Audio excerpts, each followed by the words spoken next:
ओम असतो मा सद्गमय तमसो मा ज्योतिर्गमय मृत्योर्मा अमृतं गमय। ओम शांति शांति शांति।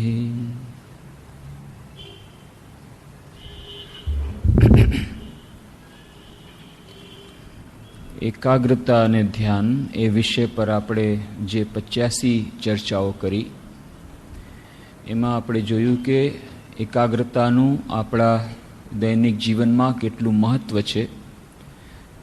દરેક ક્ષેત્રમાં સફળતા પ્રાપ્ત કરવી હોય તો એકાગ્રતા અત્યંત મહત્ત્વપૂર્ણ બની જાય છે। અને એવી જ રીતે ધ્યાનના મહત્ત્વ વિશે કહ્યું હતું કે આજે જ્યારે સંસારમાં એક વસ્તુ અત્યંત દુર્લભ થઈ ગઈ છે અને જે વસ્તુને મેળવવા માટે વિભિન્ન પ્રકારના પ્રયત્નો ચાલી રહ્યા છે અને બધા જ ફાંફા મારી રહ્યા છે તો પણ એ વસ્તુ મળતી નથી। એ વસ્તુ મળશે ધ્યાન દ્વારા। આજે જે આપણે ગીત પર ધ્યાન કરવાના છીએ એનો મુખ્ય સૂરજ આ છે। જે ગીત સ્વામી વિવેકાનંદ ખૂબ પસંદ કરતા, શ્રી રામકૃષ્ણ દેવને સંભળાવતા, કબીરનું એક ગીત છે, મોકો કહા તું ઢૂંઢે બંદે મેં તો તેરે પાસ મેં। ક્યાં તમે શોધી રહ્યા છો? ચારે તરફ મનુષ્ય ફાંફા મારી રહ્યો છે, કેટલી જાતના પ્રયત્ન કરી રહ્યો છે। શેના માટે? સુખ શાંતિ માટે, આનંદની શોધમાં ચારે તરફ જઈ રહ્યો છે। કેટલી વસ્તુઓ, કેટલી જાતના વૈજ્ઞાનિક પ્રયોગો, કેટલી જાતની ઉપલબ્ધિઓ, કેટલી જાતના સાધનો, કેટલી જાતની સામગ્રીઓ, બધી પ્રકારના પ્રયત્નો, બધી પ્રકારની વસ્તુઓનું ઉપયોગ, આ બધું કરવા છતાં પણ કંઈક જાણે જીવનમાં ખૂટે છે। આજે સમાચાર પત્રમાં વાંચ્યું, ઓસ્ટ્રેલિયામાં 2.5 લાખ યુવક યુવતીઓ દર વર્ષે આત્મહત્યાનો પ્રયાસ કરી રહ્યા છે। આત્મહત્યા છેલ્લા 10 વર્ષોમાં એનો આંકડો બમણો થઈ ગયો છે અને 3જા ભાગના જેટલા લોકો અકસ્માતથી નથી મરી રહ્યા યુવક યુવતીઓ, એથી વધુ લોકો આત્મહત્યા કરીને મરી રહ્યા છે। કેમ? મનમાં શાંતિ નથી।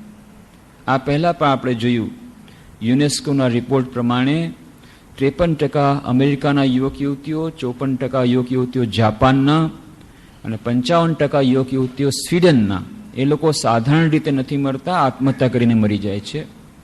અમેરિકામાંથી પુસ્તક જે પ્રકાશિત થયું, ખૂબ વેચાઈ રહ્યું છે, ડેરેફ હમ્ફ્રીઝ દ્વારા લિખિત પુસ્તક ધી ફાઇનલ એક્સિટ, અને એમાં એ જ કહેવામાં આવ્યું છે કેવી રીતે આત્મહત્યા કરવી, એના વિભિન્ન નુસ્ખા બતાવવામાં આવ્યા છે અને ખૂબ વેચાઈ રહ્યું છે। જાપાનમાં ઓક્ટોબર 93માં જે પુસ્તક પ્રકાશિત થઈ એને લાખો પ્રતિઓ પ્રકાશિત થઈ ગઈ અને વેચાઈ ગઈ। એ પુસ્તકનું નામ જ છે આત્મહત્યા કરવાના વિભિન્ન ઉપાયો, અને કેટલા લોકો એ પુસ્તક હાથમાં લઈને આત્મહત્યા કરીને મરી ગયા, જે પુસ્તકમાં બતાવ્યું હતું એ પ્રમાણે, એ જંગલના કિનારે, નદીને કિનારે જે ઉપાયો બતાવ્યા હતા એ પ્રમાણે। કહેવાનો અર્થ એ છે, આ બધા દેશોનું ઉદાહરણ આપણે આપી રહ્યા છીએ, જે દેશોમાં જાહો જલાલી છે, જે દેશોમાં સામગ્રીઓની કોઈ અછત નથી। આપણને મનમાં એમ થાય છે કે જો મોટર ગાડી આવી જશે, જો ટીવી આવી જશે, જો આટલા ઉપકરણો આવી જશે આપણા જીવનમાં, જો પૈસો આવી જશે, જો બેંક બેલેન્સ થઈ જશે, ફિક્સ ડિપોઝિટ જો આપણું થોડુંક થઈ જાય અને થોડાક શેરમાં પૈસા રોકાઈ જાય, થોડાક બોન્ડ ખરીદાઈ જાય, તો આપણને શાશ્વત સુખ અને શાશ્વત શાંતિ મળશે। એવી જાતના જે આપણા મનમાં વિચારો છે, જે ભ્રામક ધારણાઓ છે, એ આ બધી ભ્રામક ધારણાઓ દૂર કરવાના આ બધા ઉદાહરણો છે। પૈસાની કોઈ અછત નથી, જે ભારતની પર કેપિટા ઇન્કમ $350 અને એ જ $21,700 પર કેપિટા ઇન્કમ અમેરિકાની અને $23,500 પર કેપિટા ઇન્કમ જાપાનની, ભારત કરતાં કેટલી ગણી વધારે પર કેપિટા ઇન્કમ, કેટલી બધી એમની જાહો જલાલી, બધી જાતની, કોઈ જાતની તો અછત નથી એમને, બહારની તો કોઈ સામગ્રી ખૂટતી નથી. તો શું વાત છે? કારણ કે માણસ એક વસ્તુ વગર રહી ન શકે, આનંદ વગર રહી ન શકે. એ આનંદ નથી મળતો અને એટલા માટે એ આત્મહત્યા કરે છે. કારણ કે માણસનું સ્વરૂપ છે, એ માણસનું સ્વરૂપ જાણવું ઘણું જરૂરી છે. ભારતીય અધ્યાત્મ અને સંસ્કૃતિ પ્રમાણે, ભારતીય વ્યાખ્યા પ્રમાણે માનવ શું છે? માનવના માટે કેટલી બધી ડેફિનેશન આપવામાં આવી.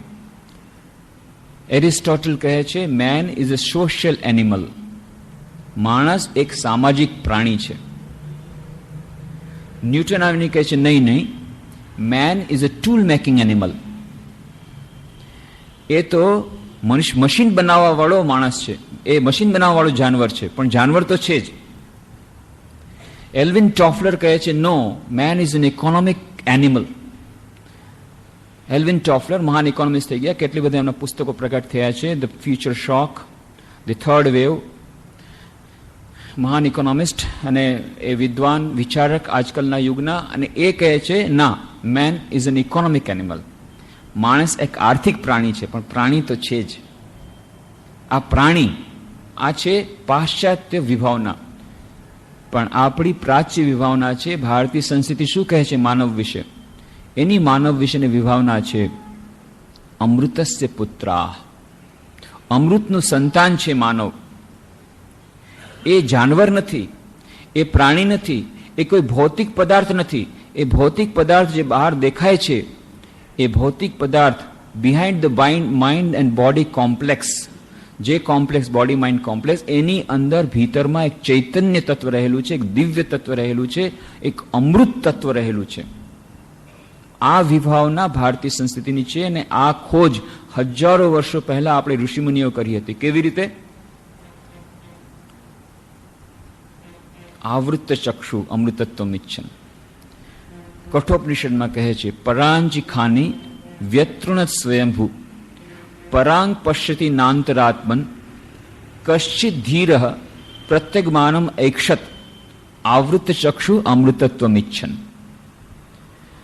પરાંજી ખાની, આ જે ઇન્દ્રિયો છે એ બહિર્મુખી છે. કેવી રીતે કરવામાં આવી?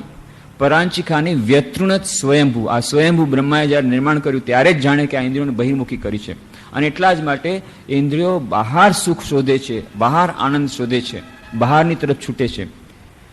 પરાંચી ખાની વ્યતૃણત સ્વયંભૂ પરાંગ પશ્યતિ નાંતરાત્મન. એ બહાર જ જુએ છે, બહાર જ શોધે છે. નાંતરાત્મન, અંદરની તરફ જોતી નથી. પણ કશ્ચિત ધીર, એકાદ ધીર વ્યક્તિએ શું કર્યું? કશ્ચિત ધીર પ્રત્યગમાનમ ઐક્ષત. આ જે આત્મા છે એનો સાક્ષાત્કાર કરવા માટે એને શું કર્યું? પ્રત્યગમાનમ ઐક્ષત આવૃત્ત ચક્ષુ અમૃતત્વમ ઇચ્છન. અમૃતની ઈચ્છા થઈ છે એને, અમૃતને પ્રાપ્ત કરવાની ઈચ્છા થઈ, આત્માનો સાક્ષાત કરવાની ઈચ્છા થઈ, એટલે એણે ચક્ષુ બંધ કર્યા અને ભીતરમાં એની શોધ પ્રારંભ કરી. ચારે તરફ પહેલા શોધ કરી, સૂર્યમાં, ચંદ્રમાં, તારામાં, નક્ષત્ર, અને પછી એને ખબર પડી ના, ન તત્ર સૂર્યો ભાતિ ન ચંદ્ર તારકમ નેમા વિદ્યુત ભાતિ કુતોયમ અગ્નિ મેં. અરે ત્યાં જે પરમ જે તત્વ છે ત્યાં સૂર્ય ચંદ્ર તારા શું કરશે? ન તત્ર સૂર્યો ભાતિ ન ચંદ્ર તારકમ નેમા વિદ્યુત ભાતિ કુતોયમ અગ્નિ. અને વિદ્યુત પણ ત્યાં નથી, અને અગ્નિની તો પછી વિસાત જ સી છે. તમેવ ભાતિ સર્વમાસ ભાષામ વિદાતી. અરે એમના પ્રકાશથી તો બાકી બધા પ્રકાશિત થાય છે. એ જે બ્રહ્મ તત્વ, એ જે ચૈતન્ય તત્વ, એ જે આત્મ તત્વ, એના પ્રકાશથી સૂર્ય, ચંદ્ર, તારા, નક્ષત્ર, વિદ્યુત, અગ્નિ, આ બધામાં પ્રકાશ થાય છે. તો જેના પ્રકાશથી બધા પ્રકાશિત થાય છે, એ જે પ્રકાશિત કરવાનું તત્વ છે, એ તત્વ ક્યાં છે? આકાશમાં નથી, નક્ષત્રમાં નથી, ચાંદ્રામાં, તારામાં નથી, ચંદ્રમાં નથી, સૂર્યમાં નથી, બહાર ક્યાંય નથી. એ બધાને પ્રકાશિત કરનારું તત્વ અંદર દરેકે દરેક હૃદયમાં બેઠેલું છે. એશ સર્વેષુ ભૂતેષુ ગુઢો આત્મા ન પ્રકાશતે.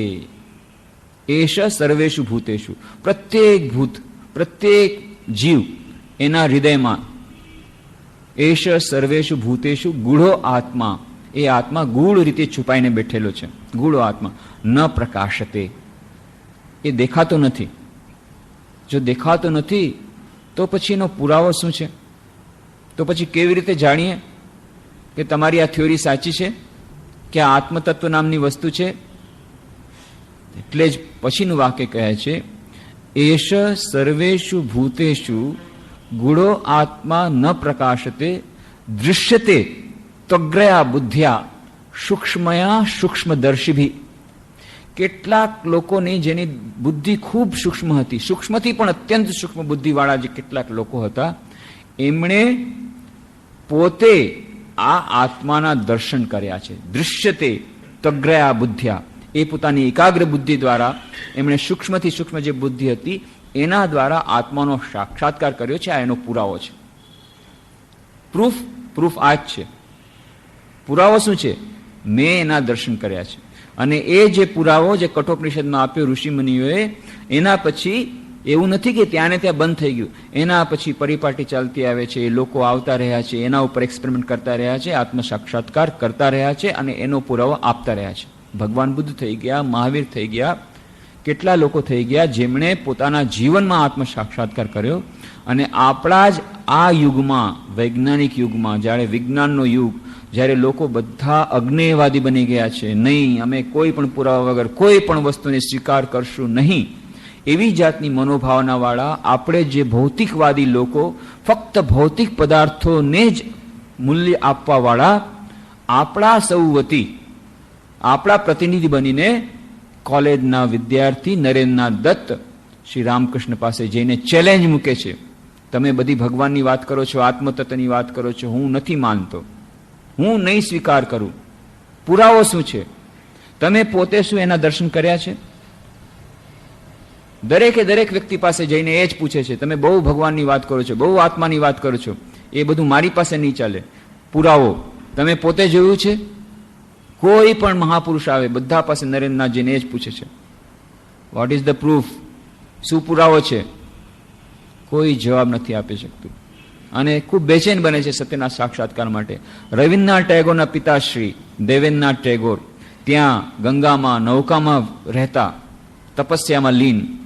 સાંભળ્યું એમના વિશે, મહાન તપસ્વી છે, ચાલ્યા ગયા ત્યાં દેવેન્દ્રનાથ ટેગોર પાસે, મહર્ષિ દેવેન્દ્રનાથ ટેગોર પાસે જઈને તરત જ પૂછે છે, અચ્છા મહાશય, આપે શું ઈશ્વરનો સાક્ષાત્કાર કર્યો છે?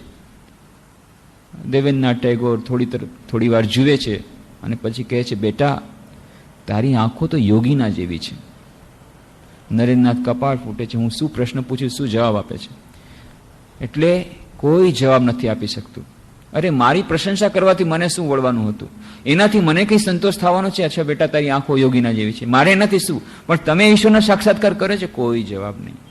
અને પછી છેવટે પ્રોફેસર વિલિયમ હેસ્ટી પાસેથી નામ સાંભળે છે રામકૃષ્ણ પરમહંસનું, કે જે એક્સકર્શન નામની કવિતા ભણાવતી વખતે જેમાં વર્ડસવર્થ સમાધિની દશાનું વર્ણન કરે છે, અને જ્યારે વિદ્યાર્થી પૂછે છે, સર શું આ શક્ય છે આવી સમાધિની અવસ્થા?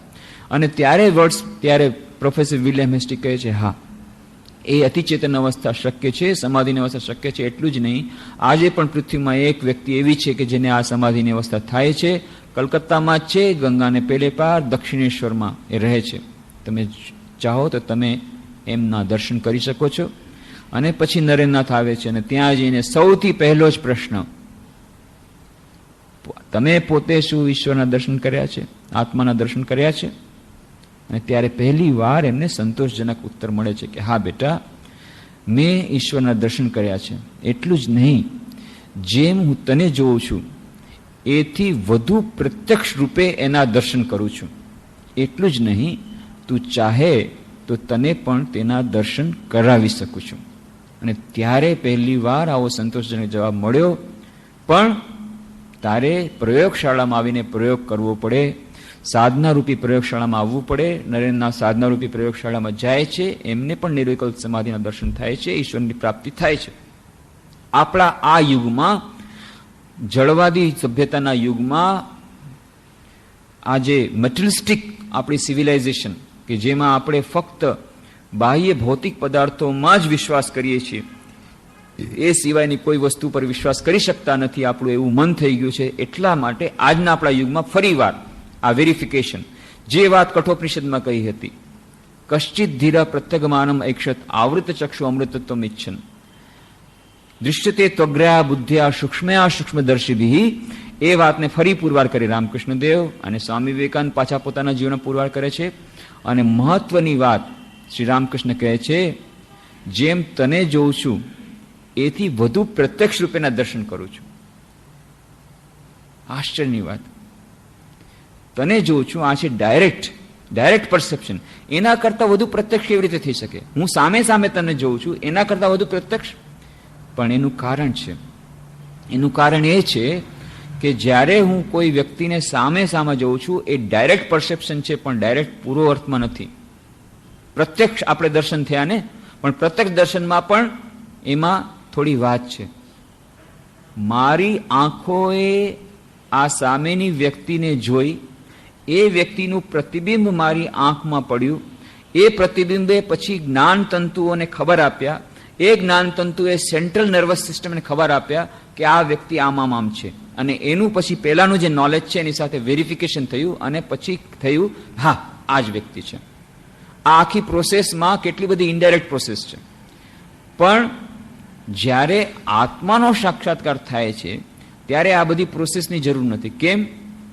એ તો અંતરાત્મા છે, એના માટે બાહ્ય ઇન્દ્રિયોની પણ આવશ્યકતા નથી.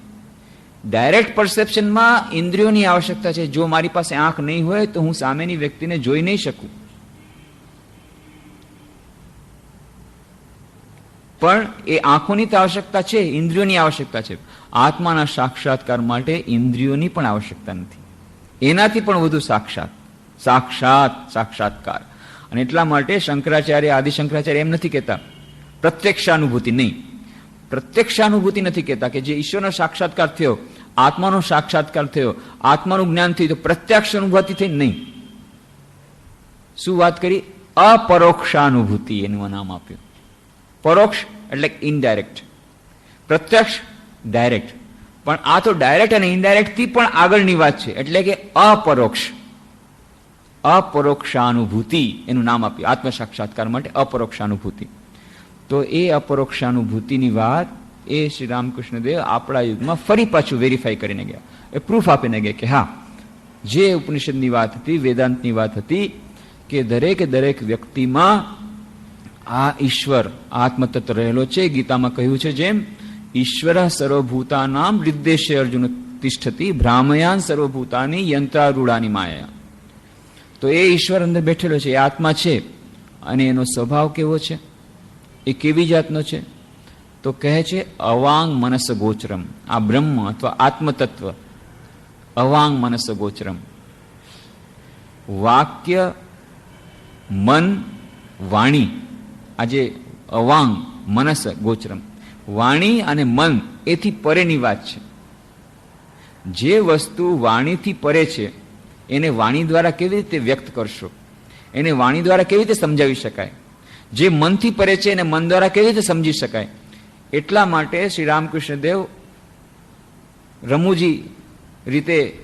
રમૂજમાં અથવા રમૂજી રીતે એને બહુ સરસ વાત કરતા, અને ઈશ્વરચંદ્ર વિદ્યાસાગરને આ વાત બહુ ગમી ગઈ.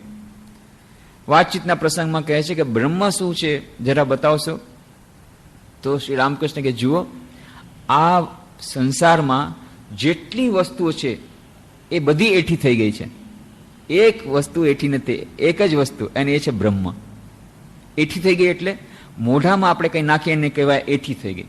તો આપણે મોઢા દ્વારા, મોં દ્વારા ઘણી બધી વસ્તુનું વર્ણન કરીએ છીએ એટલે એઠી થઈ ગઈ. પણ બ્રહ્મનું આજ સુધી કોઈ વર્ણન કરી શક્યું નથી, એટલે માટે એઠી નથી થઈ. બ્રહ્મ એઠું નથી થયું, કારણ કે મોઢા દ્વારા કોઈ એનું આજ સુધી એનું એક્સપ્લેનેશન નથી આપી શક્યું. કેમ નથી આપી શક્યા? કારણ કે અનંતને શાંત દ્વારા કેવી રીતે પ્રકટ કરશો? અનંતને સીમિત દ્વારા, આ સીમિત મુખ, આ સીમિત વાણી દ્વારા અનંતને infinite can not be express through finite. અનંત સીમિત દ્વારા પ્રકટ થઈ શકે નહીં. એકવાર રામકૃષ્ણ દેવની પાસે નરેન્દ્રનાથ, શરદ મહારાજ, સ્વામી શારદાનંદજી આ બધા યુવકો આવીને બેઠા છે. આવીને કહે છે કે તમે અમારાથી આવું બધું કરો છો, આટલું બધું અમને પ્રેમ કરો છો, સંદેશ ખવડાવો, મીઠાઈ ખવડાવો, પણ એ તો બધું તમારો પ્રેમ સાચો છે, પણ તમારો સાચો પ્રેમ તો અમે ત્યારે માનશું જ્યારે તમે અમને કહી દો ખરેખર સમાધિ અવસ્થામાં શું થાય છે. એ બ્રહ્મની વાત અમને કરો, બ્રહ્મની શું વાત છે, આ તમારું જે સિક્રેટ છે એ તમે રહસ્ય અમને બતાવી દો, તો અમે તમને માનીએ કે હા તમે અમને સાચો પ્રેમ કરો છો. રામકૃષ્ણ દેવ કહે છે હા, આજે હું તમને બધું રહસ્ય ખોલી દઈશ, ચાલો આજે બધું તમને કહી દઈશ, બ્રહ્મ કેવો હોય છે એકદમ, અને સમાધિ અવસ્થામાં શું વાત થાય છે, કેવી મનની અવસ્થા થાય છે, બધું તમને વર્ણન કરી દઈશ. અને પછી શ્રી રામકૃષ્ણ દેવ શરૂઆત કરી કે જો આ જે કુંડલીની શક્તિ હોય છે એ પહેલા મૂલાધારમાં હોય, મૂલાધારમાંથી પછી આવી રીતે નાભિકવળમાં આવે, પછી એ હૃદય પદ્મમાં આવે, એના પછી આજ્ઞાચક્રમાં આવે, કપાળ સુધી આવે. ત્યારે આવા દર્શન થાય, હૃદયમાં આવે ત્યારે એમ લાગે જાણે કાચની આલમારીમાં આપણે ઈશ્વરના દર્શન કરીએ છીએ. ઈશ્વરના દર્શન થઈ જાય પણ એમ લાગે જાણે કાચની આલમારી છે. એક કાચની આલમારીમાં આપણે સ્પર્શ ન કરી શકીએ, દેખાય ખરું બધું પણ એને સ્પર્શ ન કરી શકીએ. તેવી રીતે જ્યારે મન આજ્ઞા ચક્રમાં આવે છે ત્યારે એકદમ જાણે કાચની અલમારીમાં ઈશ્વર સામે દેખાય છે પણ એને સ્પર્શ ન કરી શકાય. એના પછી એ મન જાય છે, એ જ્યારે ખૂબ હજી આત્મ સાક્ષાત્કાર વધુ આગળ મન જાય છે, હજી મન એકાગ્ર થાય છે, પછી સહસ્ત્રારમાં થાય છે. સહસ્ત્રારમાં જ્યારે જાય ત્યારે બોલતા બસ સમાધિમાં ચાલ્યા ગયા. મન સહસ્ત્રારમાં નહીં ગયું. મન જ્યારે બધી વસ્તુ કહે છે ત્યારે એમનું પોતાનું મન ઉપર જતું જાય છે, અને જ્યાં સહસ્ત્રારની વાત કરી એમનું પોતાનું મન સહસ્ત્રારમાં ગયું. સહસ્ત્રારમાં ગયું એટલે નિર્વિકલ્પ સમાધિ, સમાધિમાં ચાલ્યા ગયા. થોડી વાર પછી સમાધિની અવસ્થામાં આવી, સમાધિમાંથી પાછા સહજ અવસ્થામાં આવ્યા. પછી કે હા તમે શું કહેતા હતા, નિર્વિકલ્પ સમાધિમાં કેવું થયું? હા હું કહી રહ્યો હતો. હા બરાબર. જો મન પછી આ આજ્ઞાચક્રમાંથી જ્યારે આ સહસ્ત્રમાં જાય ત્યારે ફરી પાછા સમાધિમાં ચાલ્યા ગયા. કેટલી વાર પ્રયત્ન કર્યો અને પછી રામકૃષ્ણદેવ રડવા માંડી ગયા. જુઓ રે, હું તો તમને બધું કહી દેવા માંગુ છું પણ આ જગન માતા મારું મોઢું દાબીને રાખે છે, મને કહેવા નથી દેતી. ત્યારે શારદાનંદજી મહારાજ લખે છે રામકૃષ્ણ લીલા પ્રસંગમાં કે અમે લોકો ત્યારે યુવાનો, સાવ નાના છોકરા, એટલે અમે કહેતા હતા આ જગન્માતા કેવી ક્રૂર છે. જગન્માતા, આ માતા જેને રામકૃષ્ણદેવ માતા માનીને પૂજા કરે છે, આ જગન્માતા કેવી ક્રૂર છે કે આ રામકૃષ્ણદેવ તો અમને બધું બતાવી દેવા માંગે છે, બધું રહસ્ય ઉદ્ઘાટન કરી દેવા માંગે છે, અને મોઢું દાબીને બેઠા છે. કેવી વાત! શું કરા મોઢું દાવે છે, શું કરા અમને બતાવવા નથી દેતી? પણ પછી ખબર પડી, અરે અશક્ય વાતને શક્ય કરવા માંગે છે. અનંતને સીમિત પોતાના મોઢા દ્વારા કેવી રીતે વ્યક્ત કરી શકાય? આજ સુધી કોઈ વ્યક્ત નથી કરી શક્યું. એટલા માટે હવે સમજણ પડી, infinite can not be expressed by finite. એટલા જ માટે બ્રહ્મવિદ બ્રહ્મૈવ ભવતી. જ્યારે બ્રહ્મનું જ્ઞાન થયું તે બ્રહ્મ જ માં જ મળી ગયો. એ અનંત, એ સમુદ્રમાં શ્રી રામકૃષ્ણ ઉદાહરણ આપે છે. એક મીઠાનું પૂતળું સમુદ્રની કેટલી ઊંડાણ છે સમુદ્રનું એ નાપવા માટે ગયો, ફૂટપટ્ટી લઈને. મીઠાનું પૂતળું હવે જ્યાં સમુદ્રની અંદર ગયું ઓગળી ગયું. પછી કોણ ફૂટપટ્ટીથી કોણ નાપે અને ક્યારે ખબર પાછી આપે કેટલી ઊંડાણ છે? મીઠાનું પૂતળું. એવી જ રીતે જ્યારે અનંતને આંબવા જાય છે ત્યારે પોતે જ અનંત બની જાય છે. પછી સીમિત વસ્તુનું ક્યાં ભાન રહ્યું? તો જ્યારે સીમિત જગત છે ત્યારે અનંત નથી. જ્યારે અનંત છે, ટાઈમ સ્પેસ અને કોઝેશનથી જ્યારે પર ચાલ્યા ગયા, એ જે કાળ, દેશ અને નિમિત્ત એની સીમામાં આવૃત્ત જે વસ્તુ છે એનું નામ જગત. આ જગતમાં રહીને આપણે અનંતની વાત કરીએ છીએ, ક્યાંથી કરી શકીએ? અને જ્યારે અનંતમાં પહોંચી ગયા, એ દેશકાળ નિમિત્ત સ્પેસ ટાઈમ એન્ડ કોઝેશનની સીમાની બહાર નીકળી ગયા, તો બસ પછી કોણ કોને શું વાત કરે? ત્યારે તો બધું અનંત. એટલા માટે સ્વામીજી બહુ સુંદર વાત એક જગ્યાએ કરે છે જ્ઞાન યોગમાં. The infinite is trying to express itself through the finite. જે અનંત તત્વ છે આપણા દરેકના હૃદયમાં, એ શાંત વસ્તુ દ્વારા, સીમિત વસ્તુ દ્વારા પોતાને પ્રકટ કરવાનો પ્રયત્ન કરે છે, ખૂબ પ્રયત્ન કરે છે. એને એમ લાગે છે કે બસ આટલી મિલકત મળી જશે, મને આનંદ આનંદ, પછી આનંદ. મિલકત મળી ગઈ તોય પૂર્ણ સંતોષ નથી થતો. અચ્છા આમ થઈ જશે, પૂર્ણ આનંદ, તોય સંતોષ નથી. અચ્છા આમ થઈ જશે, પૂર્ણ આનંદ, તોય સંતોષ, પૂર્ણ સંતોષ નથી થતો. ચારે તરફ ફાંફા મારે છે કે આવી રીતે the infinite is trying to express itself to the finite. A day will come when it will find out that it is not possible to get infinite happiness in finite. એક દિવસ એવો આવશે જ્યારે એને ખબર પડશે કે સીમિત વસ્તુઓમાં અનંત આનંદ ન મળી શકે. Then it will make a retreat. અને ત્યારે શું કરશે? ત્યારે બધી જગ્યાએ ફોરવર્ડ જાય છે, અહીંયા ફોરવર્ડ જાય છે, મકાન માટે ફાંફા મારે છે, પૈસા માટે ફાંફા મારે છે, સંપત્તિ માટે ફાંફા મારે છે, ચારે તરફ ફાંફા મારે છે.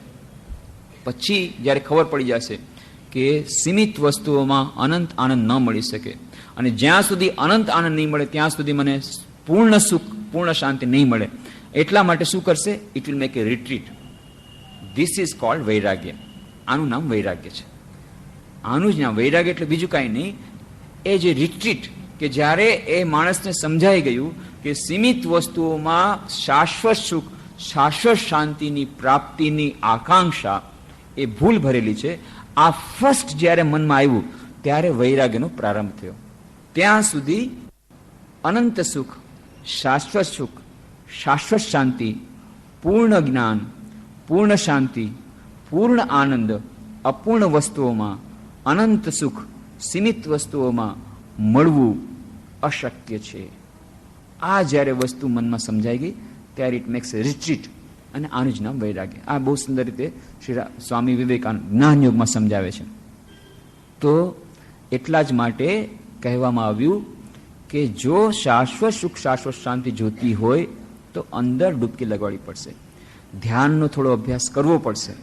એ આપણા દૈનંદિન જીવનમાં પણ સુખ શાંતિ આણશે, અને શાશ્વત સુખ, શાશ્વત શાંતિ માટે તો એ અવશ્યંભાવી છે, અત્યંત આવશ્યક છે. કેમ કે એ જે અસીમ, એ સીમિત વસ્તુમાં ન મળી શકે. પરાંચિકાણી વ્યત્રણ સ્વયંભૂ પરાંગ પશ્યતિ નાંતરાત્મન કશ્ચિત ધીર પ્રત્યગમાનમ એક્ષત આવૃત ચક્ષુ અમૃતત્વમ ઇચ્છન. એ આવૃત ચક્ષુ કરી અને અંદરમાં ડૂબકી લગાડવી પડે.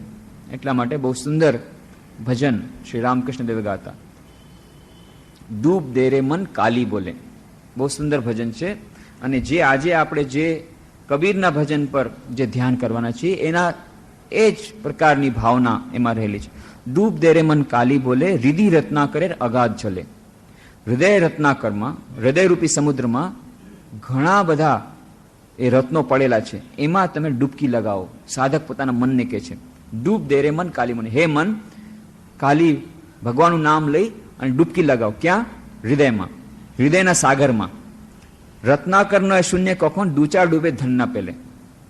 એ જે રત્નાકર છે, આ સમુદ્ર, એમાં ઘણા રત્નો પડેલા છે, પણ ફક્ત બે ચાર ડૂબકી લગાડવાથી જો રત્ન ન મળે એમ નહીં માનતા. અમે તો 10 દિવસથી ધ્યાન કરીએ છીએ, કાંઈ નહીં ભાઈ, બધું અંધકાર જ અંધકાર છે, આ બધી તમારી વાત ખોટી. અંદર કે રત્ન છે, રત્નાકરમાં ઘણા રત્ન છે, બે ચાર ડૂબકી લગાડવાથી રત્ન નહીં મળે, ઘણું ઊંડું જવું પડે, ઘણી ડૂબકી લગાડવી પડે, ઘણા ડૂબકી પછી એકાદ વાર રત્ન મળી જશે. એકાદ રત્ન મળે તો ઘણું. તુમી દમ સામર્થ્ય એક ડૂબે જાઓ કુલ કુંડલીની કુલે. એ કુલ કુંડલીની નો સહારો લઈ અને આ તમે ડૂબકી લગાવો. જ્ઞાન સમુદ્ર માঝে રે મન શાંતિ રૂપા મુક્તા ફલે. આ જે જ્ઞાન સમુદ્ર છે એમાં શાંતિરૂપી મુક્તા, શાંતિરૂપી મોતી આ બધા પડેલા છે. તુમી ભક્તિ કરે કુડાય પાબે શિવ જુક્તિ મતો ચાલે. જેવો તમે ભક્તિ કરશો આ બધા મુક્તા, મણી, આ અંદર જે પડેલા છે જ્ઞાન સમુદ્રમાં એ તમને મળશે. કામાદી છે, કુંભીરા છે, આહાર લોભે સદાય ચલે. પણ યાદ રાખજો, આ જે સમુદ્રમાં કુંભીરા છે, મગર છે, મગર કરડી ખાવાનો ભય છે એમાં. તો આ મગર એટલે શું? કામાદી 6 રીપ. આ 6 રીપુઓ, કામ, ક્રોધ, લોભ, મોહ, મદ, મત્સર, આ જે 6 રીપુઓ રૂપી મગર એકદમ તમને હંમેશા પકડવા માટે, સપડાવવા માટે પડ્યા છે. જ્યાં તમે સાધના શરૂ કરશો ફટ દઈને આવશે એ સમુદ્રમાં. જ્યાં તમે ડૂબકી લગાવી ફટ દઈને મગર પકડશે. તો શું કરવાનું? ડરવાનું નહીં. તમે વિવેક હલ્દી ગાય મેખે જાઓ છોવે ના તર ગંધ પેલે. તો વિવેક રૂપી હળદર એ શરીરમાં ચોપડી લ્યો. વિવેક રૂપી હળદર ચોપડી જશે, મગર તમને ખાઈ જ નહીં શકે. એની ગંધથી, એની જે ગંધ આવશે એનાથી જ મગર ભાગશે દૂર. તો વિવેક રૂપી હળદર લગાડી અને પછી આ જ્ઞાન સમુદ્રમાં ડૂબકી લગાડો તો જરૂર સમુદ્રમાં રત્ન મળશે. આ જે મગર છે, 6 રીપુ મગર, એ ભાગશે, તમારે એ ગંધથી ભાગી જશે. રતન માણિક્ય કતો પડ્યા છે શેઈ જલે, રામ પ્રસાદ બોલે જંપ દિલે, મિલબે રતન ફલે ફલે. રતન માણિક્ય કતો, ઘણા રતન માણિક્ય પડ્યા છે એ જે જળમાં, ઘણા રત્ન, માણિક, મોતી, આ બધું પડ્યા છે, આ બધા પડ્યા છે. રામપ્રસાદ મહાન બંગાળ કવિ થઈ ગયા, એમનું આ કવિતા છે, એમનું આ ગીત છે બંગાળીમાં. રામપ્રસાદ બોલે જંપ દિલે, મિલબે રતન બોલે. અરે તમે જમ્પ તો કરો, એમાં કૂદકો તો લગાડો, એકવાર ડૂબકી લગાડો, અરે ખૂબ રત્ન મળશે, ખૂબ રત્ન મળશે, એ એવો ભરોસો આપે છે. તો ડૂબ દે રે મન કાલી બોલે. અને એવી જ રીતે બીજું પણ ભજન છે કુબીરનું, ડૂબ ડૂબ રૂપ સાગરે આમાર મન, તલાતલ પાતાલ ખુલ્લે પાબી રે પ્રેમ રત્નધન. હે મન તું ડૂબજે, આ રૂપ સાગરની અંદર ડૂબી જા. આવી રીતના ઘણા બધા એ ભજનો છે. આપણા ગુજરાતીમાં પણ એ જ જાતની વાતો ઘણા ભજનોમાં કરી છે. જેમ કે નરસિંહ મહેતા કહે છે, જ્યાં લગી આત્મા તત્વ ચિન્યું નહીં, ત્યાં લગી સાધના સર્વ જૂઠી, માનુષ દેહ તારો એમ એડે ગયો, માવઠાની જેમ વૃષ્ટિ જૂઠી. શું થયું સ્નાન પૂજાને સેવા થકી, શું થયું ઘેર રહી દાન દીધે, શું થયું ધરી જટા ભસ્મ લેપન કરીએ, શું થયું વાળ લોચન કીધે, શું થયું તપને તીરથ કીધા થકી, શું થયું માળ ગ્રહી નામ લીધે, શું થયું તિલકને તુલસી ધાર્યા થકી, શું થયું ગંગજલ પાન કીધે, શું થયું વેદ વ્યાકરણ વાણી વધ્યે, શું થયું રાગને રંગ જાણીએ, શું થયું ખટ દર્શન સેવ્યા થકી, શું થયું વરણના ભેદ આણીએ.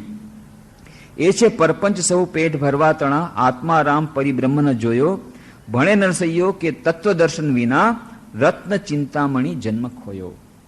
આ જે જન્મ આપણને મનુષ્ય જન્મ મળ્યો છે એ રત્ન ચિંતામણી, એવો રત્ન એક મળ્યું છે આપણને, પણ એ આપણે ખોઈ નાખીએ છીએ. જો આપણને રત્ન ચિંતામણી જોઈ મળ્યા પછી પણ જો આત્મદર્શન ન થયું, એ જે આત્માનો સાક્ષાત્કાર ન થયો, તો કહે છે આ આપણું આ રત્ન ચિંતામણી જન્મ ખોયો. એ નરસૈયો કહે છે. અને ધીરો એ કહે છે, તરણાઓથી ડુંગર રે, ડુંગર કોઈ દેખે નહીં, અજાજુત નાહી રે સમરથ ગાજે સહી, સિંહ અજામા કરે ગર્જના, કસ્તુરી મૃગ રાંજન. નાભી કમલ में है કસ્તુરી, વૃથા મૃગ ફિરે બનકારે. એ બીજું એક ગીત છે. એ જ વાતની વાર્તામાં આવી છે કે મૃગ, એ હરણ, એવી જાતની આખ્યાયિકા છે. એ દોડે છે, ખૂબ દોડે છે, ચારે તરફ જંગલમાં દોટ મૂકે છે. શું? એ શોધે છે ચારે તરફ, ક્યાંકથી કસ્તુરીની ગંધ આવી રહી છે. આ કસ્તુરીની ગંધ ક્યાંથી આવી રહી છે એટલા માટે એને ગોત શોધવા માટે ચારે તરફ જંગલમાં ફરે છે. નાભી કમલ में है કસ્તુરી, વૃથા મૃગ ફેરે બનકારે. પણ એ કસ્તુરી છે ક્યાં? એના પોતાના નાભી કમળમાં છે, પોતાના જ પેટમાં છે, પણ એને ગંધ આવે છે ગોતવા માટે ચારે તરફ ફરી રહી છે. તો આપણી પણ એ જ દશા છે. શાંતિનો સ્ત્રોત, પરમ શાંતિનો સ્ત્રોત, પરમ આનંદનો સ્ત્રોત અંતરમાં છે. ચારે તરફ ગઈ છે. કોર્ટના કેસથી જીતવાથી થઈ જશે, ફલાણી બિલ્ડિંગ મળવાથી થઈ જશે, બસ આ મકાન થાય તો બસ સુખ અને શાંતિ, સુખ શાંતિ, બસ આ મલ્ટી સ્ટોરી બિલ્ડિંગ બની જાય, સુખ અને શાંતિ શાંતિ, બસ આ ધંધો થઈ જાય, ફિક્સ ડિપોઝિટ થઈ જાય, આપણા શેર માર્કેટમાં આટલા આવી જાય, એટલે પછી શાંતિ શાંતિ, ચારે તરફ શાંતિ શોધી રહ્યા છે. પણ કહે છે આ શાંતિ નાભી કમલ में है કસ્તુરી, વૃથા મૃગ ફેરે બનકારે. એ જ વાત કહે છે, કસ્તુરી મૃગ રાંજન, સિંહ અજામા કરે ગર્જના. સિંહ એ હવે અત્યારે ઘેટું બની ગયું, બે બે બે કરે છે, ભૂલી જ ગયો છે સિંહ. એ નાનકડો નાનપણથી જ, જે વાર્તા આપણે કરી, નાનપણથી જ ઘેટા સાથે રહે છે અને ઘાસ ખાય છે અને એમ જ લાગે, અને બે બે કરે છે અને એમ જ લાગે છે બસ હું ઘેટું છું. જ્યારે ગુરુદેવ આવશે અને કહેશે પડછાયો જો તારો પાણીમાં, એમ હું સિંહ આવીને કહે છે અરે તું તો સિંહ છો. જ્યારે એ મિથ્યા ભ્રમ એનો દૂર થશે, અત્યારે તો એને એમ જ થઈ ગયું છે, આપણને એમ થઈ ગયું છે ના ના ના, આ બધી વાત ખોટી. આત્મા કોણે જોયો છે? કોણ આ બધું આત્મા? આ બસ આ શરીર જોયું છે, આ બરાબર છે, શરીર વાતની બરાબર આપણે માની શકીએ. આત્મા કોણે જોયું છે? નહીં નહીં, હું તો શરીર છું, હું તો નિર્બળ છું, હું દુર્બળ છું, આ બધી હું મૃત્યુશીલ છું, મારું મરણ છે. પણ જે અજર અમર આત્મા હું છું, ચિદાનંદ રૂપો શિવોહમ શિવોહમ, એ વાત ભૂલી ગયા છે. ને એટલા જ માટે ઘેટાની જેમ બે બે બે કરી છે. જ્યારે ગુરુદેવ આવશે, જ્યારે આત્મજ્ઞાન આવશે, ત્યારે સિંહની ગર્જના થશે. તો કહે છે સિંહ અજામા કરે ગર્જના, કસ્તુરી મૃગરાંજન, તલની ઓથે જેમ તેલ રહ્યું છે કાષ્ટમાં હુતાશન, દધી ઓથે ધૂત જઈ રે, વસ્તુ એમ છુપી રહી. આ છુપાઈને રહેલો છે. એશ સર્વેષુ ભૂતેષુ ગુળો આત્મા ન પ્રકાશ. છુપાઈને બેઠેલો છે એટલે આપણને સમજાતો નથી, પણ કેવી રીતે છુપાઈને રહેલો છે? તલની ઓથે જેમ તેલ રહ્યું છે. તલમાં તેલ છે, ભાઈ દેખાતું નથી, કેમ માનવું? એને પીસો તો તેલ નીકળશે, ત્યારે પુરાવો છે. એવી રીતે જયારે સાધના કરશો, માં શારદાજી બહુ સુંદર ઉદાહરણ આપે છે. તમે ચંદનના લાકડા બે લઈ લ્યો, ચંદનના 2 લાકડા લઈ લ્યો, કાંઈ સુગંધ નથી આવતી. એ જ, અરે ભાઈ આ લાકડો તમે શું લેવા, આ સાધારણ લાકડું લેવા તમે ચંદન? અરે ના ભાઈ ચંદન છે. હા, ચંદન તો કેટલી સુગંધ હોય છે. થોડું પાણી નાખો, થોડું ઘસો ઘસો ઘસો, જેમ જેમ ઘસો એમ એમ સુગંધ નીકળશે. એવી રીતે કહે છે અંદર આત્મા છે પણ અત્યારે દેખાતો નથી. પણ જ્યારે આ સાધના કરશું, જ્યારે ભગવાનનું નામ લેવાશે, જપ ધ્યાન પ્રાર્થના, એવી રીતે આ ઘસવાનું શરૂ થશે, ધીરે ધીરે ધીરે આ સુગંધ બહાર પ્રકટ. જેટલું વધારે ઘસશું એટલી સુગંધ વધારે પ્રકટ થશે. મા શારદા બહુ સુંદર ઉદાહરણ આપે છે. જેમ ચંદન ઘસવાથી સુગંધ બહાર પ્રકટ થાય જરૂર થાય, એવી જ રીતે સાધના કરવાથી, જપ ધ્યાન પ્રાર્થના કરવાથી જરૂર આ આત્મા અંદરની સુગંધ પ્રગટ થશે. તો કહે છે તલની ઓથે જેમ તેલ રહ્યું છે, કાષ્ટમાં હુતાશન, દધી ઓથે ધૂત જે રે, વસ્તુ એમ છુપી રહી, કોને કહું ને કોણ સાંભળશે, અગમ ખેલ અપાર, અગમ કેરી ગમ નહીં રે, વાણી ન પહોંચે વિસ્તાર, અવાંગ મનસ ગોચરમ. એને કેવી રીતે વાત કરવી શ્રી રામકૃષ્ણદેવ ન કરી શક્યા, આજ સુધી કોઈ એનું વર્ણન ન કરી શક્યું. એટલે બ્રહ્મ હજી સુધી જૂઠો થયો નથી. આ એને નેતિ નેતિ કહે છે કે સચ્ચિદાનંદ સ્વરૂપ છે, ચિદાનંદ રૂપ સ્વરૂપ છે, આવી રીતનું વર્ણન કરવા માંગે છે. પણ એ આમ પણ નથી. અજર છે, અમર છે. એને નૈનમ છિંદંતી શસ્ત્રાણી, નૈનમ દહતી પાવક, ન ચૈનમ ક્લેદ્યંત્યાપ, ન શોષયતિ મારુતઃ, અચ્છેદોયમ અદાયોયમ અક્લેદ્યો અશોષ્ય વચ, નિત્ય સર્વગત સ્થાણુ, અચલો એમ સનાતન. આવી જાતનું વર્ણન કર્યું. પણ આ વર્ણન પૂરતું નથી. આ તો એક વાણી દ્વારા જે પ્રગટ. બાકી પૂરેપૂરું જે બ્રહ્મનું વર્ણન, આત્મતત્વનું વર્ણન વાણી દ્વારા થઈ શકે નહીં, કારણ કે અનંત એ સીમિત દ્વારા થઈ શકે નહીં. તો કહે છે અગમ કેરી ગમ નહીં રે, વાણી ન પહોંચે વિસ્તાર, એક દેશ એવો રે, બુદ્ધિ થાકી રહે તહીં. એ બુદ્ધિ ત્યાં પહોંચે જ નહીં. એ બુદ્ધિ આ એનો ઇલાકો એ જ નથી. આ બુદ્ધિ સાધારણ બુદ્ધિનો ઇલાકો, એ ઇલાકાની બહારની આ બધી વસ્તુ છે.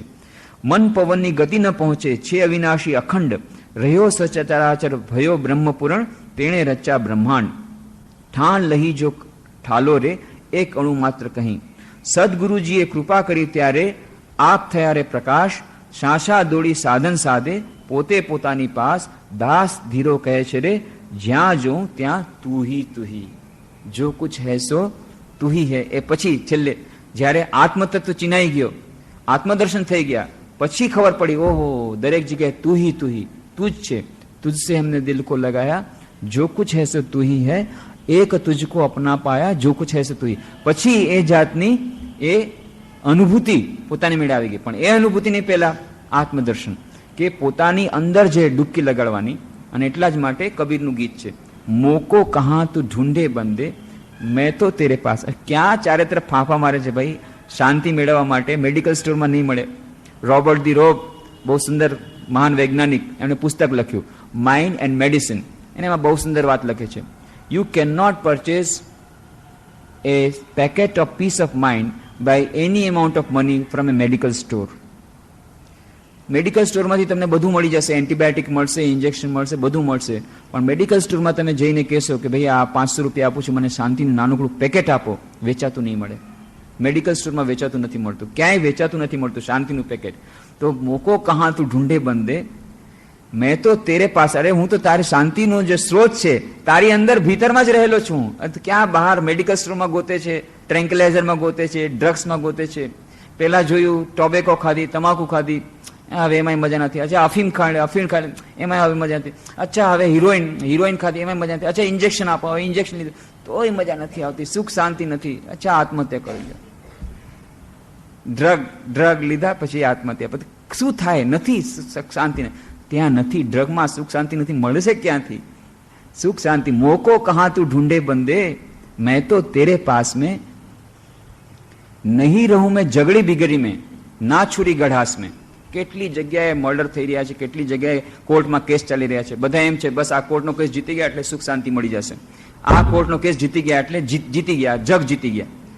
પણ એ કેસનો જીતવાથી પણ એ કેસ કોણ જાણે કેટલો ચાલશે, પછી પાછો હાઈકોર્ટમાં જશે, પાછું સુપ્રીમ કોર્ટમાં જશે, એનું કોઈ એન્ડ નથી. અને એ કેસ આવતા આવતા તમારો કેસ પૂતો પતી જશે, ત્યાં સુધીમાં તમારો હાર્ટ ફેલ થઈ જાય અથવા તો બ્લડ પ્રેશર, કેટલા જાતના રોગ આવી જાય, કાંઈ કહેવાય નહીં. નહીં રહું મેં ઝઘડી બિગડી મેં ને ન છુરી ગઢાસ મેં, નહીં રહું મેં ખાલ રોમ મેં ના હડ્ડી ના માંસ મેં. કેટલા બ્યુટી પાર્લર શેરી શેરીમાં ખુલી ગયા. આપણે એમ લાગે બસ શરીરમાં જ બધું સુખ છે, કરો, પણ તેમ છતાં પણ એ જ પાછા એ જ રોગ, ગમે એટલું સુંદર કરો, ગમે એટલું બ્યુટી પાર્લર, ત્યાં પાછું હોસ્પિટલમાં જાય, પછી બધું ખતમ. જે થોડુંક બ્લડ પ્રેશર આવ્યું, થોડુંક કેન્સર થયું, આટલો સુંદર દેહ ખતમ થઈ ગયો, એક હાર્ટ ફેલ થયું, બધું ખતમ. નહીં રહું મેં ઝઘડી બિગડી મેં ને ન છુરી ગઢાસ મેં, નહીં રહું મેં ખાલ રોમ મેં ના હડ્ડી ના માંસ મેં. શરીરમાં પણ હું નથી. એ જે શાંતિનો સ્ત્રોત, સુખ શાંતિનો સ્ત્રોત, આનંદનો સ્ત્રોત, એ ત્યાં પણ નથી. પછી કહે છે નહીં રહું મેં ન દેવલ મેં ના મસ્જિદ મેં, દેવળમાં નથી, મસ્જિદમાં નથી. ન દેવલ મેં ના મસ્જિદ મેં ના કાશી કૈલાશ મેં, નહીં રહું મેં અવધ દ્વારકા મેરી ભેટ વિશ્વાસ મેં. પછી કેટલાક લોકો ચાલો ભાઈ ભગવાનના દર્શન કરવા છે, ઈશ્વરની પ્રાપ્તિ કરવી છે, તીર્થ સ્થાનોના ભ્રમણ કરીએ. મંદિરમાં જાય છે, મસ્જિદમાં જાય છે, દેવળમાં જાય છે, ગિરજાઘરમાં જાય છે, ખૂબ જાય છે, ખૂબ લાંબા તિલક ટાળે છે. પછી કાશી, વૃંદાવન, મથુરા, બધી જગ્યાએ તીર્થ સ્થાનોના ભ્રમણ ભગવાનની પ્રાપ્તિ માટે થઈને. તો ના દેવલ મેં ના મસ્જિદ મેં ન કાશી કૈલાશ મેં, કૈલાશ સુધી પણ જાય છે કોઈ કોઈ. માનસરોવર કૈલાસની યાત્રા, ભલે ગમે એટલા 1000 રૂપિયા લાગે, ચાલો કૈલાશ એકદમ તીર્થયાત્રા કરી આવી, કૈલાશ માનસરોવરની યાત્રા. ના કાશી કૈલાશ મેં, નહીં રહું મેં અવધ દ્વારકા, અયોધ્યા એકદમ જ્યાં ગર્ભ મંદિર છે ત્યાં સુધી પહોંચી ગયા, અયોધ્યા. નહીં રહું અવધ દ્વારકા, દ્વારકામાં ત્યાં ભગવાન મળી જશે, ત્યાં પણ ક્યાંય નહીં મળે ભગવાન. મેરી ભેટ વિશ્વાસ મેં, વિશ્વાસ હશે તો અહીંયા જ બેઠા બેઠા ભગવાન મળશે. વિશ્વાસ નહીં હોય તો ત્યાં જઈને લાગશે વૃંદાવનમાં, અરે આ પંડા લોકો તો બહુ લૂંટી રહ્યા છે, આ શું છે, આ આટલું ગંદુ મંદિર, છી છી છી. આ દ્વારકામાં જો તો આ દ્વારકા મંદિરમાં મંદિર જોઈને આવ્યા, ભાઈ આ હવે દ્વારકામાં પેલી બીજી વાર ન જાઓ, એકદમ ગંદુ ગંદુ. અને પંડા લોકો અહીંયા ત્યાં વૃંદાવનમાં ગયા, મથુરાના પંડા, બાપ રે બાપ, મથુરાના પંડા તો એકદમ વર્લ્ડ ફેમસ. ઓ લૂંટી લે, એકદમ ઊભા જ હોય, તમે ગાડીમાંથી ઉતરો એની પહેલા જ પકડી લે, ના ભાઈ ના, નથી જવું. તો મથુરામાં ભગવાન નહીં મળે, વૃંદાવનમાં ભગવાન નહીં મળે, અયોધ્યામાં નહીં મળે, ક્યાંય નહીં મળે. જો વિશ્વાસ નહીં હોય તો, શ્રદ્ધા નહીં હોય ઈશ્વરમાં, તો આ બધું દેખાશે, પંડા દેખાશે, ગંદકી દેખાશે. પણ જેને વિશ્વાસ છે એને ત્યાંય ભગવાન દેખાશે, અને જેને વિશ્વાસ છે ને અહીંયા પણ બેઠા બેઠા ભગવાનના દર્શન થઈ જશે. એટલે શ્રી રામકૃષ્ણ કહેતા, જાર હેથાયા છે તાર સેથાયા છે, જાર સેથાય નહીં તાર હેથાય નહીં. કોલોક્યુઅલ બંગાળી ભાષામાં, પ્યોર શુદ્ધ બંગાળી ભાષા નહીં, કોલોક્યુઅલમાં, ગ્રામીણ ગામઠી બંગાળી ભાષામાં કહેતા, જાર હેથાયા છે તાર સેથાયા છે. જેનું અહીંયા છે એનું ત્યાં પણ છે, અને જેનું ત્યાં નથી એનું અહીંયા પણ નથી. જેનું અહીંયા નથી તેનું ત્યાં પણ નથી. તો જેનું અહીંયા છે એટલે કે જેના હૃદયમાં શ્રદ્ધા છે, જેના હૃદયમાં ઈશ્વર વિરાજમાન છે, જેને હૃદયમાં પોતાની અનુભૂતિ થઈ છે ઈશ્વરની, એને બધા તીર્થસ્થાનોમાં પછી ભગવાનની દર્શન થશે, એના વાઇબ્રેશન એને મળશે, પ્યોર વાઇબ્રેશન મળશે, એનાથી એને તીર્થસ્થાનોમાં ભ્રમણ કરવાથી ફાયદો થશે. પણ જેને અંદરમાં વિશ્વાસ નથી એ ચારે તરફ તીર્થસ્થાનોમાં જશે, તો જેમ સાધુનો કમંડલ, એ કડવું ને કડવું, એનો સ્વાદ કડવો ને કડવો રહેશે. ચારે તરફ તીર્થ ભ્રમણ કરી આવો સાધુની સાથે, ચારે તીર્થ ધ્યાન યાત્રા, કમંડલ એમને એમ રહેશે. એવી રીતે આપણે પણ એમને એમ રહેશું, અંદરમાં જો શ્રદ્ધા નહીં હોય તો. કહે છે ના દેવલ મેં ના મસ્જિદ મેં ના કાશી કૈલાશ મેં, નહીં રહું મેં અવધ દ્વારકા મેરી ભેટ વિશ્વાસ મેં. પછી નહીં રહું ક્રિયા કર્મ મેં ના જોગ વૈરાગ્ય મેં. બહારથી વૈરાગ્ય લઈ લીધો, અથવા જોગ ધારણ, બહાર જોગના ડ્રેસ પહેરી લીધો કે હા મહાન ભક્ત બની ગયા છે, મહાન સંન્યાસી બની ગયા છે, બહારથી લઈ લીધું. અને ક્રિયાક્રમ ખૂબ કર્યા, એકદમ મહાન યજ્ઞ કરાવે છે, મોટા લાંબા તિલક ટાળે છે, આટલા દિનનો ઉપવાસ છે, આટલા પારણા, આટલા બધા જાતના વરઘોડા કાઢ્યા, આટલા બધું જ કર્યું. આ ક્રિયાક્રમ. નહીં રહું મેં ક્રિયાક્રમ મેં ના જોગ વૈરાગ મેં, खोजोगे तो अभी मिलूंगा पल भर की तलाश में. જો એને શોધશો, એક પલની તલાશમાં તમને આ બધું કરવાની જરૂર નથી, એક પળની તલાશ, કારણ કે અંદર બેઠેલો છે. ખોજોગે તો અભી મિલુંગા પલભર કી તલાશ મેં, કારણ કે અંદર બેઠેલો છે આત્મા, ત્યાં દેવળમાં નથી, મસ્જિદમાં નથી, ક્રિયાક્રમમાં નથી, બહારના આડંબરોમાં નથી. એટલે સ્વામી વિવેકાનંદ બહુ સુંદર રીતે સમજાવતા હતા, પ્રત્યેક વ્યક્તિમાં દિવ્યતા સુપ્તપણે રહેલી છે અને આ સુપ્તપણે રહેલી દિવ્યતાની અભિવ્યક્ત કરવી, આ અનંત શક્તિને જાગૃત કરવી, આ દિવ્યતાને જાગૃત કરવી એ જ મનુષ્ય જીવનનો ઉદ્દેશ્ય છે અને એ જ ધર્મનું સર્વસ્વ છે. અને બાકી બધું મંદિર જવું, મસ્જિદ જવું, ગિરજાઘર જવું, તિલક ચાણવા, ઉપવાસ કરવા, વ્રત કરવા, એકટાણા કરવા, આ બધી જાતના જે રિચ્યુઅલ્સ છે, જે બાહ્ય આચરણ છે, બાહ્ય ઉપચાર છે, આ બધા ગૌણ છે, ખરાબ નથી, ઠીક છે. એનાથી પણ જો તમને આ દિવ્યતા પ્રકટીકરણમાં સહાયતા મળતી હોય તો સારું છે.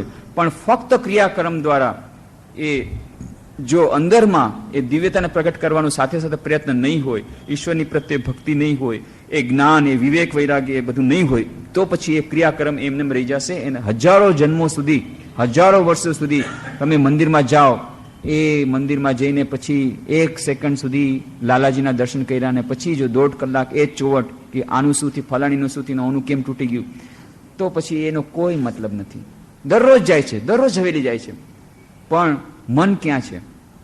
એટલા માટે બાહ્ય ક્રિયાકર્મમાં, બાહ્ય આડંબરમાં ઈશ્વર નથી.